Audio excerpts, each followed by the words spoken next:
Oke, selamat siang sahabat Piulang Beci. Ini baru ya, Ya.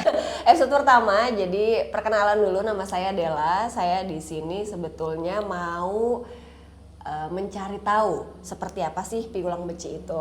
Nah, di samping saya ini ada Bella. Jadi sebetulnya nih ya teman-teman, kita ini cuman pengen ngobrol ya, interview aja, tapi tiba-tiba jadi serius dibikin video ya. Wes, kita coba bikin video. Aku tuh penasaran sama Kak Bella. Manggilnya Bella aja atau Kak Bella, Mbak Bella? Bella aja nggak apa-apa Bella sih. aja nggak apa-apa. Kayak kita seumuran ya. 17 plus nih sama teman-teman yang lain ya. Tuh. Jadi pengen kenalan dulu sama Bella. Awalnya masuk Piulang Beci itu gimana sih? Awalnya masuk Piulang Becik. Oke, perkenalan dulu kali ya. Iya. Nama saya Bella, saya salah satu tim Piulang Becik di sini. Awal masuk Piulang Becik, kronologisnya adalah, jadi saya kuliah di Jakarta. Oh, Saya kuliah di Jakarta, jurusan Pendidikan Bahasa dan Sastra Indonesia. Sebelum lulus memang sudah ada planning untuk pindah ke Salatiga karena kan masih ada mbah di sini. oke. Nah, orang tua ibu saya aslinya Salatiga. Memang sudah ada planning kalau setelah lulus nanti pindah ke sini. Sesimpel itu aja sih. Oke. Jadi, setelah lulus pindahlah ke sini. Saya sempat kerja untuk urus sebuah website lah. Nah, nggak lama kemudian saya direkomendasikan untuk masuk ke Piulang Beci karena di sini belum ada guru bahasa Indonesia. Oke, saya kesini, saya mengajar bahasa Indonesia, tapi saya juga membantu administrasinya. Sudah 1 tahun di Piulang Beci. 1 tahun, berarti selama pandemi nih ya Bella ya? Sama pandemi, Oke. anak pandemi. Oke, anak pandemi. Nah, ini cerita sedikit nih tentang Bella. Nanti setelah ini kita akan ada sesi berikutnya, kita potong di sini, kita bahas nanti berikutnya ya. Thank you Bella. Oke.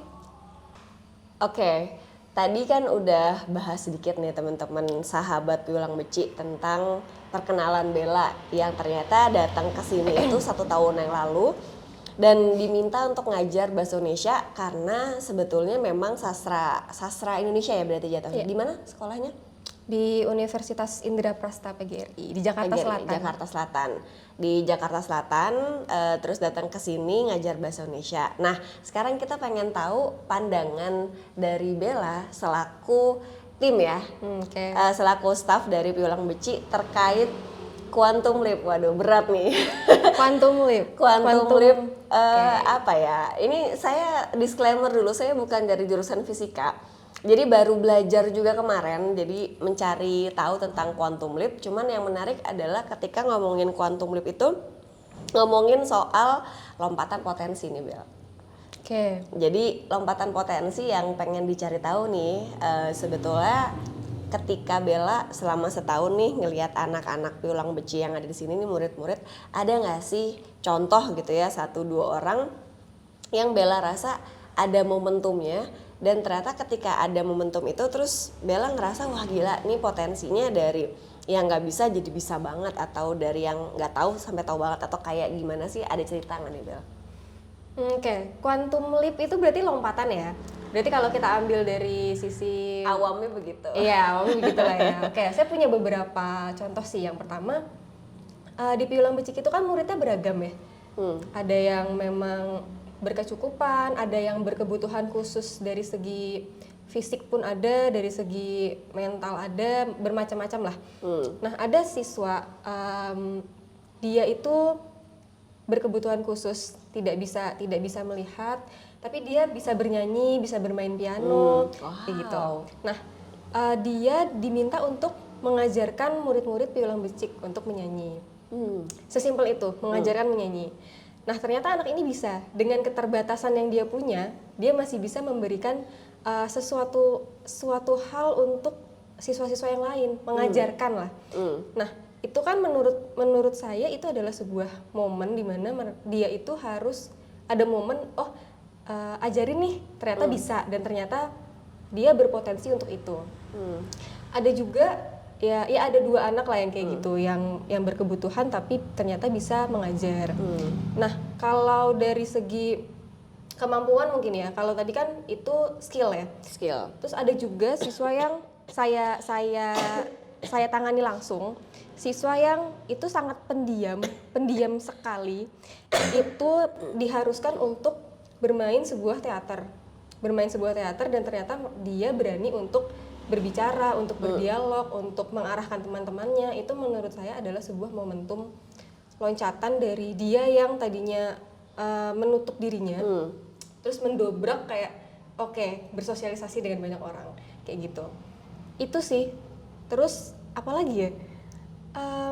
Paling kalau ketika saya ngajar bahasa Indonesia, paling anak-anak yang bahasa Indonesianya masih kurang fasih, dia selalu berusaha untuk belajar untuk berbicara bahasa Indonesia kayak walaupun artikulasinya belum jelas, tapi tuh selalu mencoba untuk berbicara bahasa Indonesia. Itu ada beberapa siswa yang kayak gitu di kelas saya. Sampai akhirnya dia bisa ikut ngobrol, ikut bercanda sama teman-temannya pakai bahasa Indonesia. Tadinya nggak bisa? Bisa, tapi artikulasinya belum jelas gitu loh. Jawa gitu, bahasa Jawa? Inggris. Oh, bahasa Inggris? Oh, jadi dia bahasa ibunya tuh bahasa Inggris justru? Bahasa ibunya bahasa Inggris. Wow, oke. Jadi pas ikut kelasku kayak ngomongnya tuh ya kayak orang luar ngomong bahasa Inggris, artikulasinya kan ada aksennya. Aksennya aneh. Jadi lama-lama tuh jadi bisa ikutan ngobrol, tadinya malu-malu. Ikut ngobrol kayak gitu, mungkin momentumnya kayak gitu ya. Jadi yang tadinya cuma skillnya disimpan sendiri jadi bisa ngajarin ke orang, atau dia tadinya pendiam jadi bisa bersosialisasi. Itu mungkin loncatan-loncatan sepele yang sebenarnya penting, tapi kita mungkin nggak sadar. Wow. Jadi itu tuh apa yang terjadi? Maksudnya apakah mereka disuruh terus kayak aduh gimana ya tapi harus gitu, atau kayak gimana sih prosesnya sampai akhirnya misalkan contoh yang tadi anaknya pendiam ini nih, gimana dia bisa akhirnya wow ternyata dia bisa ya? Itu tuh proses dia dari pendiam sampai akhirnya bisa tuh apakah disuruh, atau dia disuruh ternyata dia suka akhirnya dia bisa, atau kayak gimana sih? Kalau yang itu jadi kan memang di sini memang ada kelas terus kan. Kita juga nggak pernah maksa anak itu untuk ikut. Oh, oke. Jadi kemauannya dia sendiri ya. Jadi dia yang ikut kelas. Jadi bukan kita yang ayo ikut kelas yuk, enggak gitu sih. Nggak memaksa. Jadi dia yang mau ikut sendiri. Tapi anak itu memang diem terus sampai suatu hari saya sempat ngobrol sama mamanya. Kayak anak ini tuh emang pendiam ya.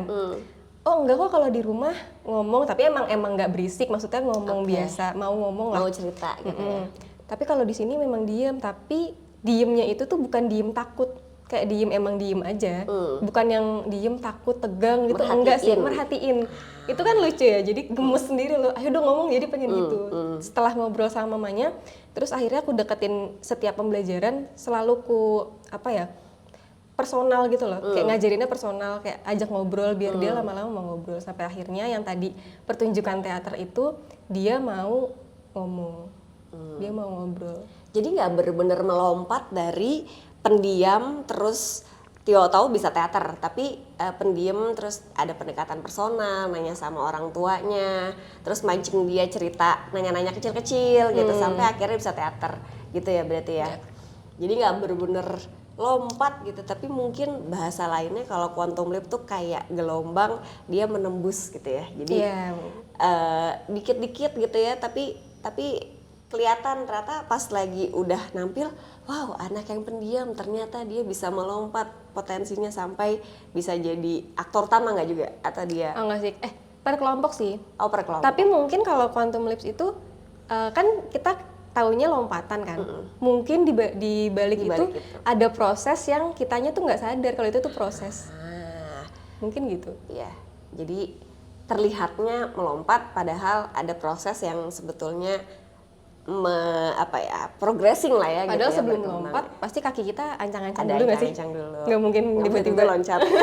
Ya. Oke. Wah ini menarik banget sih cerita tentang beberapa anak yang ada di Piulang Beci ya.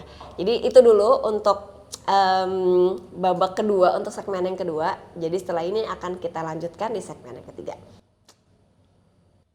Oke, tadi yang pertama kita udah bahas soal tentang Mabelanya sendiri, terus yang kedua kita ngomongin soal quantum leap yang ternyata menarik banget nih, ngomongin soal anak-anak yang diajarin, terus anak-anak yang bahkan mengajarkan, dan juga pendekatan-pendekatan yang dilakukan sampai anak ini bisa terlihat potensinya. Nah, nyambung nih sama yang tadi, kita mau bahas soal empati.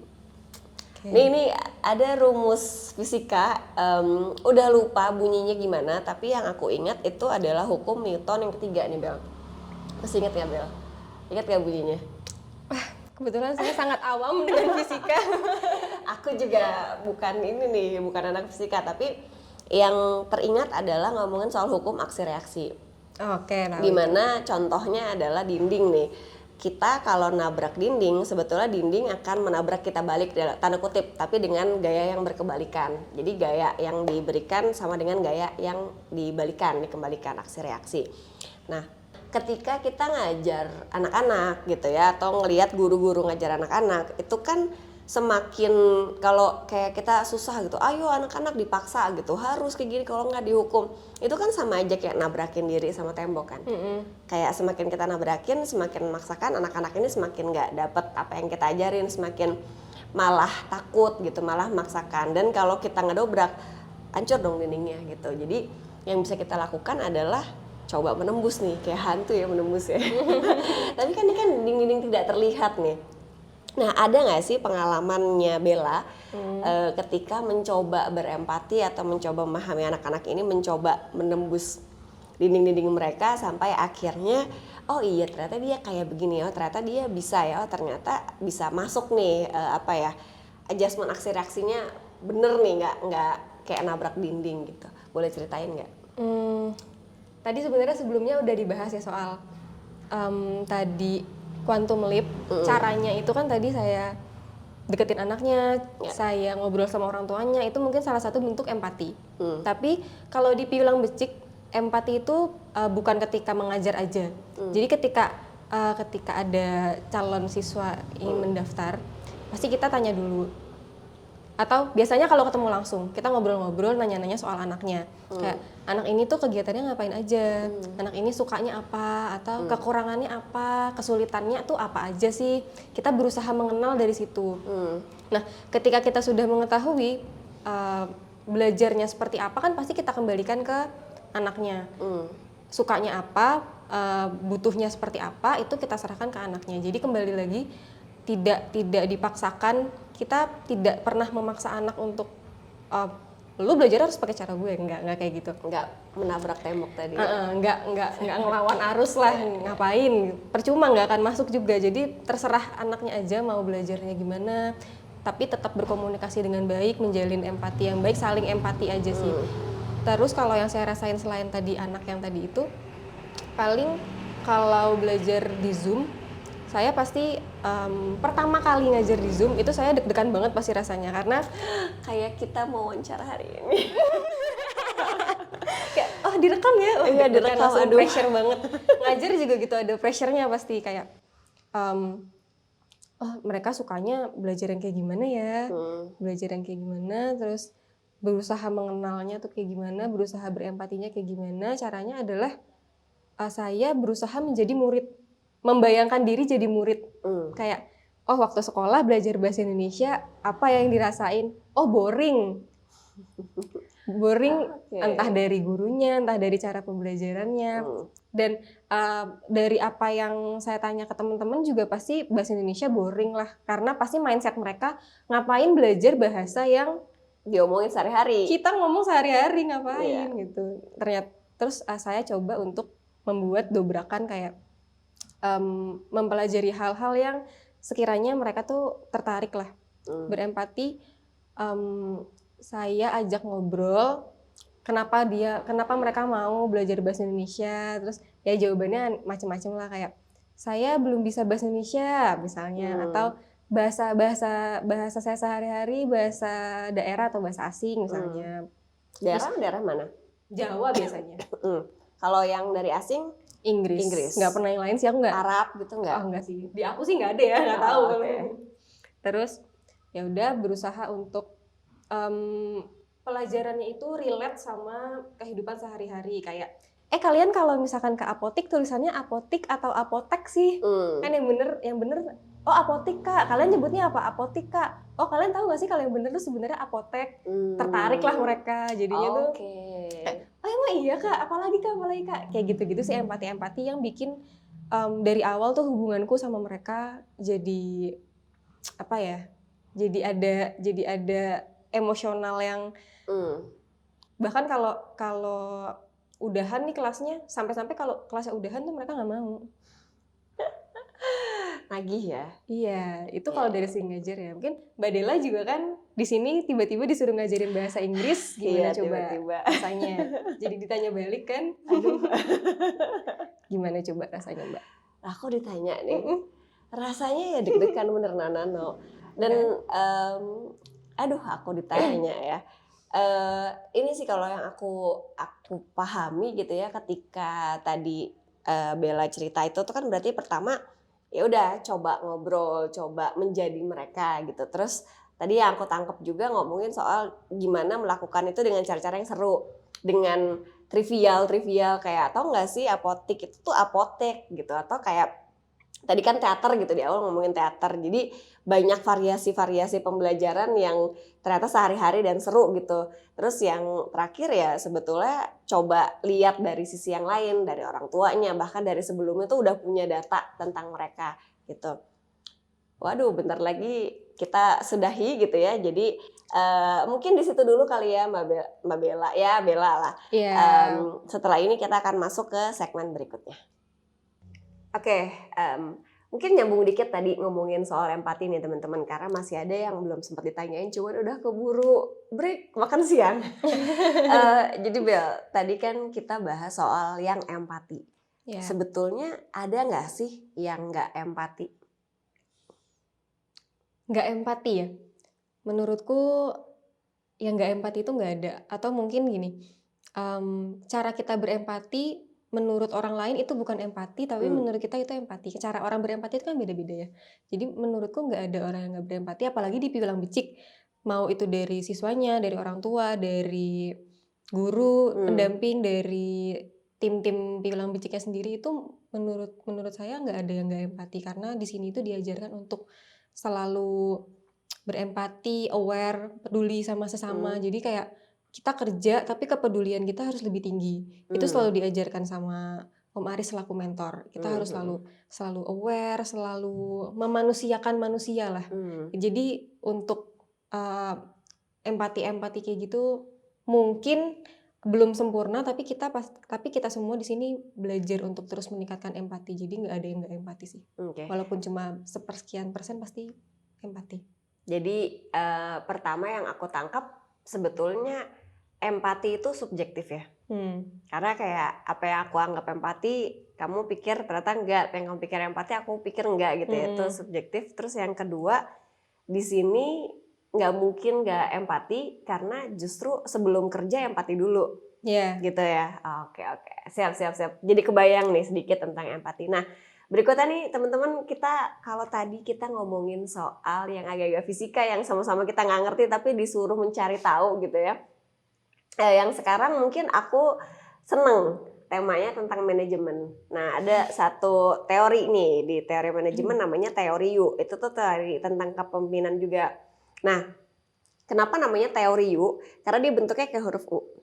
Jadi ada titik di atas, ada titik di bawah, sama titik yang paling atas.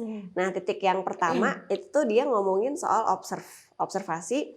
Terus di titik yang kedua yang di bawah dia ngomongin soal refleksi. Dan yang titik ketiga itu ngomongin soal aksi. Kenapa sih bentuknya U dan kenapa dia ngomongin observasi, refleksi, dan aksi?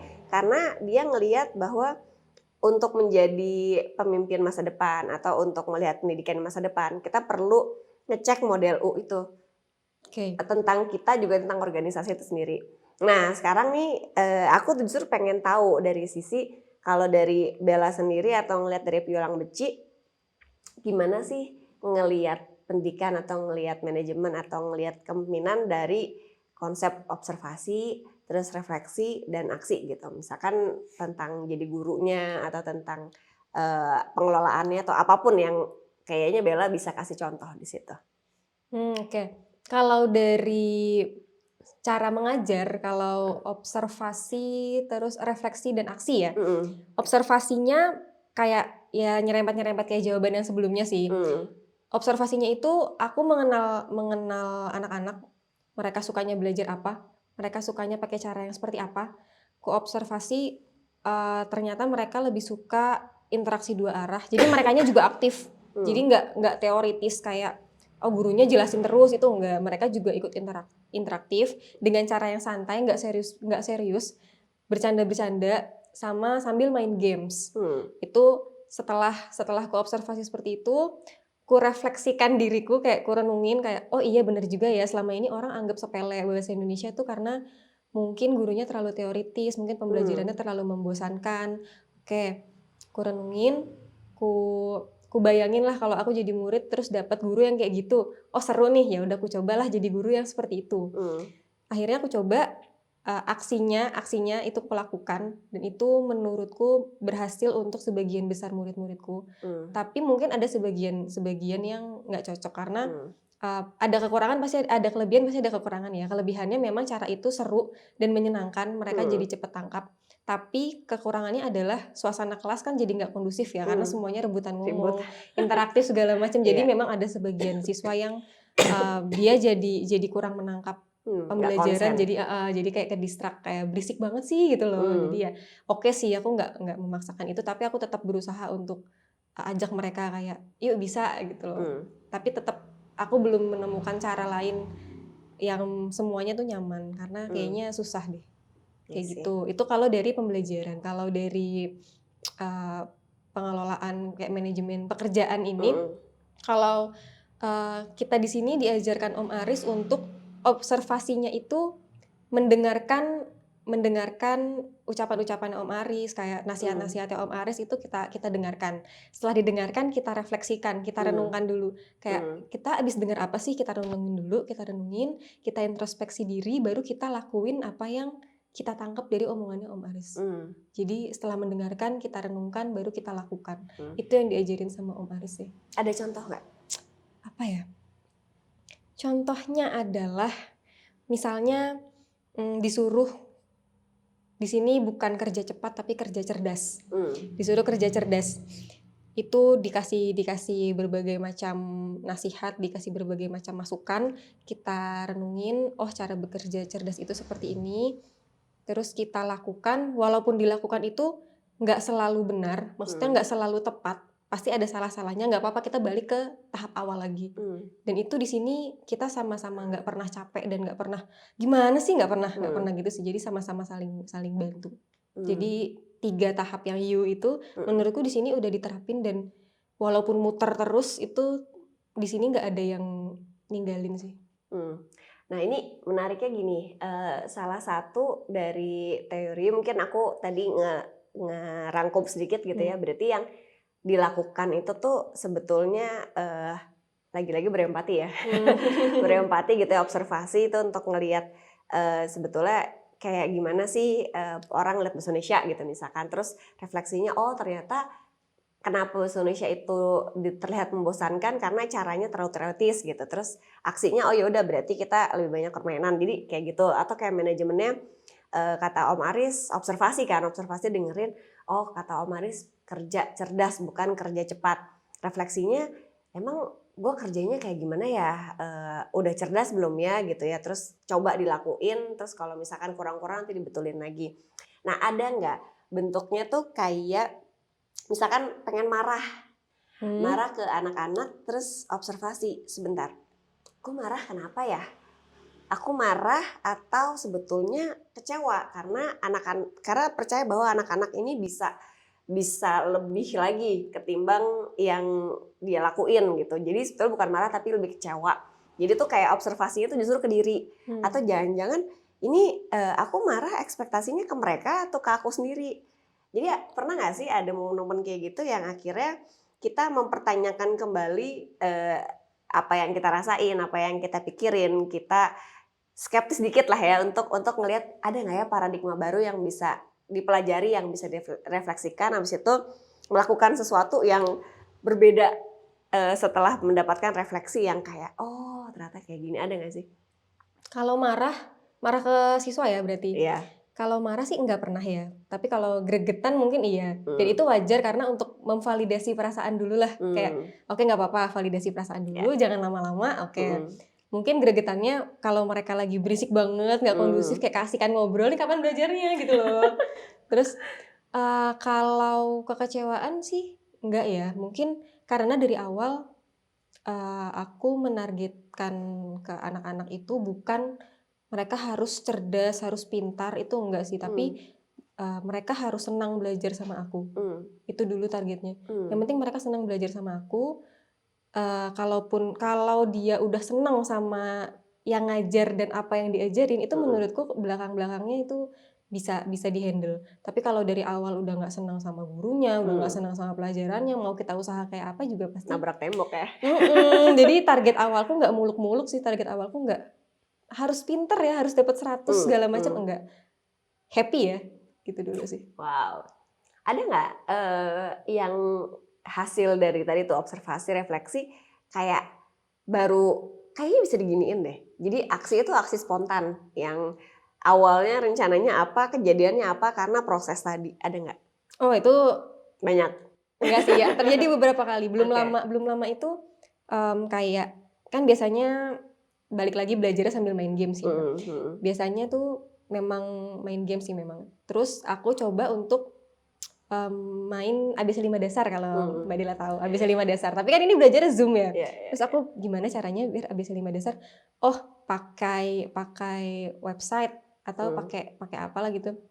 Pakai aplikasi gitu. Cobalah sama anak-anak. Terus anak-anak bukan aku yang explore sih, tapi merekanya juga kayak, Kak, mendingan kita ini aja pakai spinner wheel, hurufnya diacak, terus nanti kita nulis di kertas gitu aja, Kak. Wow. Oh iya, oke, boleh. Jadi saling sih. Aku nggak pernah merasa bekerja sendirian karena mereka juga membantu. Kalau misalkan aku bingung kayak, ini caranya gimana sih? Ini loh, begini loh, Kak. Kalau misalkan tiba-tiba internetku nge-freeze atau materiku nge-freeze nggak gerak, coba deh Kak diginiin. Jadi itu mereka juga membantu, jadi aku nggak sendirian. Itu menurutku sangat membantu sih, jadi dua arah. Kalau misalkan gurunya cuma sendiri itu menurutku pressure dan malah jadi gimana ya, apalagi kalau anak-anak yang nggak interaktif malah jadi boring segala macam kayak gitu. Wow, jadi ternyata dibantu ide baru, dibantu dengan saran-saran sama anak-anak ya. Jadi gurunya juga belajar ya ternyata ya.